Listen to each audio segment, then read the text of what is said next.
Good afternoon, Matthew. Hello, Fraser. Are you supposed to ask me what happened this Oh, how has your week been going? week? Very good. It's the Musselburgh Festival, summer festival run by the Honest Tune Association. So it's an extravaganza. Horses riding along the beaches. There's a parade, fancy dress parade tonight, and then tomorrow is the biggie. It starts at 7 o'clock and goes on for 24 hours nearly. So that's that. Last week was an enormous highlight. I did my Hebridean adventure on Skye and Rassay and South Rona, and on the way, this is an advert, on the way I was listening to the radio the CD when I could.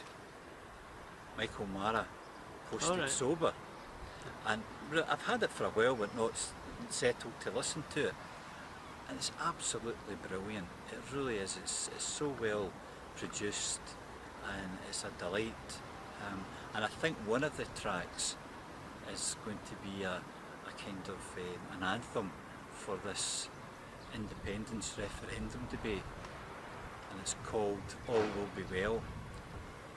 And are you going to sing that for us? No. Or what one are you going to sing? I'm going to sing for you today, Matthew, the first verse of Hermless, because that's been suggested as an alternative national anthem. And this is by Michael Marra too? Michael Marra. No, Michael Marra, not Michael Marra 2, this is just Michael Marra. Oh, Right.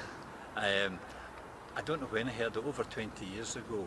I heard them in concert 30 years ago in Glasgow, and many times since. He used to go around with Liz Lockhead, and he would set his synthesizer on an ironing board and entertain us that way.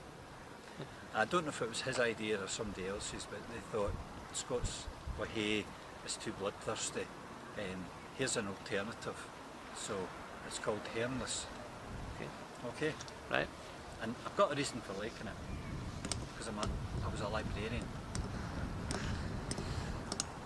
Are you ready? Right, deep breath. Okay. Wi' my horn on my heart and my heart in my mouth, wi' arms that could stretch o'er the sea. My feet may be big, but the insects are safe. They'll never get stood on by me. Hermless, hermless, there's never nae bother frae me. I ging to the library and tak out a book, and then I go home for my tea. Is that good? That was wonderful, Fraser. There are two verses, but only by popular request. Okay. Just subscribe to the channel. I actually sang that on a coach with my mother and my mother-in-law and Christine when we were on a steam train from Fort William to Mallaig, and I had the song sheets, so I got everybody else, because everybody started looking at us, believe it or not, and I gave them song sheets, so they joined in. So, national anthem maybe. Okay, great. So I was telling you about getting to know Michael Marra's last CD. I presume it was his last because he died just a few months ago, and it's very sad for music lovers. He was just such a great character, such a giant character. Anyway, another wee advert before I tell you the story. I was at the Skywalker Bunkhouse in Skye. They won an award last year, but it's so due. It's one of the greatest bunkhouses ever.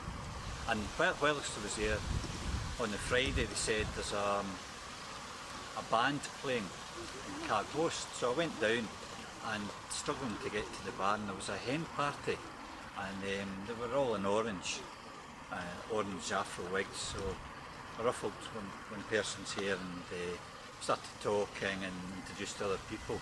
One of the people I met was a Jean Marra. I said, "Do you know Michael Marra's in relation?" She said, "I'm his niece."